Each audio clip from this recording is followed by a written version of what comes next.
ओम नमः शिवाय। जय शिव शम्भु।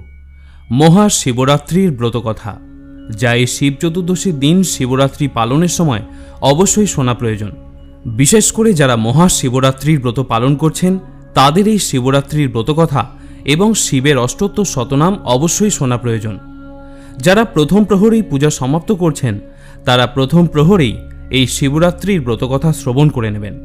और जारा समग्र रात्रि जागरण करे एई पूजा सम्पन्न करछेन तारा चेष्टा करबेन प्रत्येक प्रहरेर पर एई ब्रतकथा श्रवण करार। एखन आपनादेर सामने परिवेशन करछि महाशिवरात्रिर ब्रतकथा।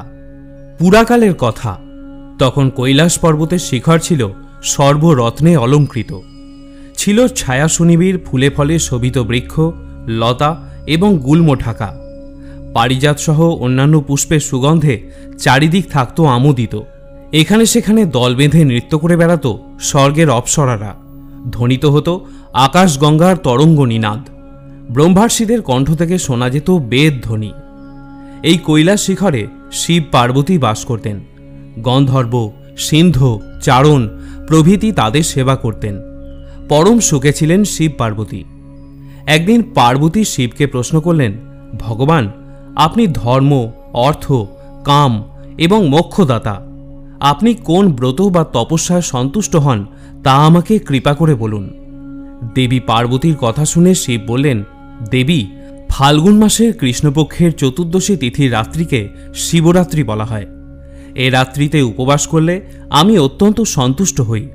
স্নান বস্ত্র ধূপ পুষ্প ও অর্চনায় আমি যতটুকু সন্তুষ্ট হই তার চেয়ে অনেক বেশি সন্তুষ্ট হই শিবরাত্রির উপবাসে। তিনি আরও বলেন, ব্রত পালনকারী ত্রয়োদশীতে স্নান করে সংযম পালন করবে, সপক্ষ নিরামিষ বা হব্যিষ্যান্ন ভোজন করবে, মাটিতে অথবা বালু বিছানো যজ্ঞবেদী অথবা কুশ বিছিয়ে শয়ন করে আমার নাম স্মরণ করতে থাকবে। রাত্রি শেষ হলে শয্যা ত্যাগ করে পাতক্রিয়াদি সম্পন্ন করবে এবং তার সাথে অন্যান্য আবশ্যক কার্যাদি করবে। সন্ধ্যায় যথাবিধি পূজাদি করে বিল্লপত্র সংগ্রহ করবে এবং তারপর নিত্য ক্রিয়াদি সম্পন্ন করবে। অতঃপর স্থণ্ডিলে বা যজ্ঞবেদিতে সরোবরে প্রতীকে বা প্রতিমায় বিল্লপত্র দিয়ে আমার পুজো করবে। একটি বিল্লপত্র দ্বারা পূজা করলে আমার যে প্রীতি জন্মে সকল প্রকার পুষ্প একত্র করে কিংবা মণিমুক্তা প্রবাল বা স্বর্ণ নির্মিত পুষ্প দিয়ে আমার পূজা করলেও আমার তার সমান প্রীতি জন্মায় না। প্রহরে প্রহরে বিশেষভাবে স্নান করিয়ে আমার পূজা করবে।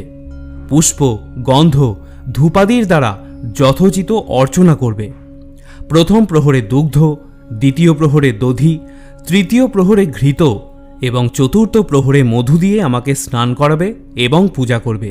এছাড়া যথাশক্তি নৃত্য গীতাদি দ্বারা আমার প্রীতি সম্পাদন করবে। হে দেবী, এই হলো আমার প্রীতিকর ব্রত। এই ব্রত সম্পন্ন করলে তপস্যা ও যজ্ঞের পুণ্য লাভ হয় এবং ষোলকলায় দক্ষতা জন্মায়। এই ব্রতের প্রভাবে সিদ্ধি লাভ হয়। অভিলাষী ব্যক্তি সপ্তদ্বীপা পৃথিবীর অধীশ্বর হয়। মহাদেব পার্বতীকে আরও বলেন, এবার শিব চতুর্দশীর তিথির মাহাত্ম্য বলছি, তুমি শ্রবণ করো। একদা সর্বগুণযুক্ত বারাণসী পুরীতে ভয়ঙ্কর এক ব্যাধ বাস করত। বেটেখাটো চেহারা ছিল তার, আর তার গায়ের রং ছিল ভীষণ কালো। চোখ আর চুলের রং ছিল কটা বর্ণের। নিষ্ঠুর ছিল তার আচরণ। ফাঁদ জাল, দড়ির ফাঁস এবং প্রাণী হত্যার নানান রকম হাতিয়ারে তার বাড়ি পরিপূর্ণ ছিল। একদিন সে বনে গিয়ে অনেক পশু হত্যা করল। তারপর নিহত পশুদের মাংসভার নিয়ে নিজের বাড়ির দিকে রওনা হলো। পথে ক্লান্ত হয়ে সে বনের মধ্যে বিশ্রামের জন্য একটি বৃক্ষ মূলে শয়ন করল এবং একটুখানি পরেই ঘুমিয়ে পড়ল। এরপর সূর্য অস্ত গেল। এলো ভয়ঙ্কর রাত্রি এবং রাত্রি ঘনীভূত হওয়ার পর ব্যাধ ঘুম থেকে জেগে উঠল। ঘোর অন্ধকারে কোনো কিছুই কারো দৃষ্টিগোচর হল না। অন্ধকারে হাতড়ে হাতড়ে সে একটি শ্রীফল বৃক্ষ অর্থাৎ বিল্লবৃক্ষ পেল। সেই বিল্লবৃক্ষে সে লতা দিয়ে তার মাংস ভার বেঁধে রাখল। সেই নিবিড় জঙ্গলে হিংস্র পশুদের অবাধ বিচরণ ছিল। গাছের তলাতেও হিংস্র জন্তুর ভয় আছে এই ভেবে সে নিজেও ওই বিল্লবৃক্ষে উঠে পড়ল। শীতে ও ক্ষুধায় তার শরীর কাঁপতে থাকল। এভাবে সে শিশিরে ভিজে সারা রাত জেগে কাটালো।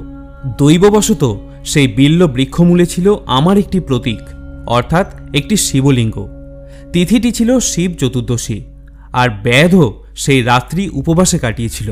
তার শরীর থেকে আমার প্রতীকের ওপর হিম বা শিশির ঝরে পড়েছিল।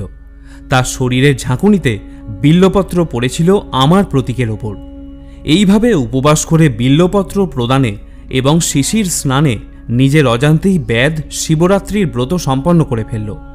দেবী, তিথি মাহাত্ম্যে কেবল বিল্লপত্রে আমার যে প্রীতি হয়েছিল, স্নান, পূজা বা নৈবেদ্যাদি দিয়েও সেই প্রীতি সম্পাদন সম্ভব নয়। তিথি মাহাত্ম্যে ব্যাধ মহাপুণ্য লাভ করল। পরদিন উজ্জ্বল প্রভাতে ব্যাধ নিজের বাড়িতে গমন করল। কালক্রমে একদিন ব্যাধের আয়ু শেষ হয়ে গেল। যমদূত তার আত্মাকে নিতে এসে তাকে যথারীতি যমপাশে বেঁধে ফেলতে উদ্যত হল। অন্যদিকে আমার পাঠানো দূত ব্যাধকে শিবলোকে নিতে এলো, আর আমার দূতের দ্বারা আহত হয়ে যমদূত যমরাজকে নিয়ে আমার পুরোদ্বারে উপস্থিত হল। দরজায় শিবের অনুচর নন্দীকে দেখে যম তাকে সব কথা খুলে বললেন। এই ব্যাধ সারা জীবন ধরে কুকর্ম করেছে, প্রাণী হত্যা সহ অনেক ভয়ঙ্কর অপরাধ করেছেন। যমরাজ এইসব কথা দ্বাররক্ষক নন্দীকে জানালেন। তার কথা শুনে নন্দী মহারাজ বললেন, ধর্মরাজ, এতে কোনো সন্দেহই নেই যে ওই ব্যাধ দুরাত্মা। সে সারা জীবন অবশ্যই পাপ করেছে, কিন্তু শিবরাত্রির ব্রতের মাহাত্ম্যে সে সমস্ত পাপ মুক্ত হয়েছে এবং সর্বেশ্বর শিবের কৃপালাভ করে এই শিবলোকে এসেছে। নন্দীর কথা শুনে ধর্মরাজ অত্যন্ত বিস্মিত হলেন। তিনি শিবের মাহাত্ম্যর কথা ভাবতে ভাবতে যমপুরীতে ফিরে গেলেন। শিব পার্বতীকে আরও বললেন, এই হল শিবরাত্রি ব্রতের মাহাত্ম্য। শিবের কথা শুনে শিবজায়া হিমালয় কন্যা পার্বতী অত্যন্ত বিস্মিত হলেন। তিনি শিবরাত্রি ব্রতের মাহাত্ম্য নিকটজনের কাছে বর্ণনা করলেন। তারা আবার তা ভক্তি ভরে জানালেন পৃথিবীর বিভিন্ন রাজাকে। এভাবেই শিবরাত্রির ব্রত পৃথিবীতে প্রচলিত হল। ভগবান শিবকে বলা হয় আশুতোষ, অর্থাৎ আশু বা খুব তাড়াতাড়ি অল্পেই যিনি তুষ্ট হয়ে যান। ফলে সব পুরাণ মতে তাকে তুষ্ট করার জন্য পঞ্চাক্ষরী বীজমন্ত্র ওম নমঃ শিবায় যথেষ্ট। নিষ্ঠা সহকারে ভক্তি ভরে নমঃ শিবায় উচ্চারণেই তাই শিব পূজার যাবতীয় বিধি সম্পন্ন হয়। কিন্তু মহাশিবরাত্রির পূজা অন্য দিনের শিব পূজার থেকে একটু আলাদা। এটি ব্রত, অর্থাৎ এটি হলো বিশেষ পূজার দিন। যে কোনো ব্রত পালনের কিছু বিশেষ নিয়ম থেকেই থাকে। মহাশিবরাত্রিরও রয়েছে। যেহেতু সারা বছরব্যাপী শিব পূজার মধ্যে এটি হলো সর্বশ্রেষ্ঠ, তাই এই ব্রত পালন শুরু হয় মহাশিবরাত্রির আগের দিন থেকে, শেষ হয় পরের দিন। অর্থাৎ এই ব্রত পালনের জন্য ত্রয়োদশী থেকেই সংকল্প নিতে হয়। ফাল্গুন মাসের কৃষ্ণপক্ষের চতুর্দশী তিথিকেই শিবপুরাণ বা মহাশিবরাত্রি বলে। তাই ত্রয়োদশী তিথি থেকেই নিজেকে প্রস্তুত করতে হবে এই বিশেষ পূজার জন্য। শিবপুরাণ মতে এবং মহাশিবরাত্রি ব্রতপালন বিধি অনুসারে ত্রয়োদশীতে একবেলা নিরামিষ আহার খেয়ে থাকতে হয়, যাতে চতুর্দশীতে উদরে আহারের কণামাত্রও না থাকে। মহাশিবরাত্রির দিন একেবারেই সকালে ঘুম থেকে উঠে পড়ার নিয়ম। ঘুম থেকে উঠেই স্নান পর্ব সেরে নিতে হয়। কালো তিল ভেজা জলে স্নান করাই বিধেয়। শিবপুরাণের মতে তাতেই শরীর শুদ্ধ হতে পারে। স্নান পর্ব মিটে গেলে সংকল্পের পালা, কেননা এই পূজা এবং ব্রত পালন করতে হয় নিজেকে সংযত রেখে। মনে মনে সংকল্প করুন, চতুর্দশীর সারা দিন এবং সারা রাত আপনি শুদ্ধ শরীরে এবং শুদ্ধ মনে থাকবেন। নিরাহারী হয়ে সম্পূর্ণ উপবাসে থাকবেন। সংকল্প হয়ে গেলে ওম নমঃ শিবায় বীজমন্ত্রে শিবকে প্রণাম জানাবেন। মনে মনে তার কাছে আশীর্বাদ কামনা করুন যাতে আপনার সংকল্প রক্ষা হয়। অনেকে আছেন যারা আজকাল দুপুরের মধ্যেই শিব পূজা সেরে নেন, কিন্তু যখন বলছি মহাশিবরাত্রি তখনই স্পষ্ট এই পূজার আদর্শ সময় হলো রাত্রিবেলা। সারা রাত ধরে চলে মহাশিবরাত্রির ব্রত। তাই সন্ধ্যাবেলাতেও একবার স্নান করে শুদ্ধ হয়ে পূজার জোগাড় করুন। হাতের কাছে গুছিয়ে রাখুন জল, দুধ, দই, ঘি, মধু, ফুল, বেলপাতা, গোলাপ জল, মিষ্টান্ন এবং 5টি ফল। মহাশিবরাত্রির ব্রত 4টি প্রহরে কিভাবে সম্পন্ন করবেন, মহাদেবকে কোন কোন অর্ঘ্য নিবেদন করবেন, সেই সংক্রান্ত একটি ভিডিও এর আগেই আমি পোস্ট করেছি। যদি প্রয়োজন হয় সেই ভিডিওটিও আপনি দেখে নিতে পারেন। প্রতি প্রহরে পূজা সম্পন্ন করার পর শিবের অষ্টোত্তর শতনাম এবং ব্রতকথা অবশ্যই শ্রবণ করতে হয়। শিবরাত্রির পরের দিন পারণ পূজা সম্পন্ন করার পর পুজোর অনুকল্প প্রসাদ গ্রহণ করে আপনি আপনার উপবাস ভঙ্গ করতে পারেন। এই পারণ পূজা নিয়েও একটি বিস্তারিত ভিডিও আমি ইতিমধ্যেই পোস্ট করেছি। যদি দরকার হয় তাহলে সেই ভিডিওটিও একবার দেখে নিতে পারেন। আজকের মতো এখানেই শেষ করছি। যদি ব্রতকথা শ্রবণ করে আপনার ভালো লাগে তাহলে ভিডিওটিতে অবশ্যই একটি লাইক করবেন।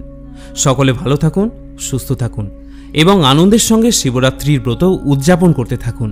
ওম নমঃ শিবায়।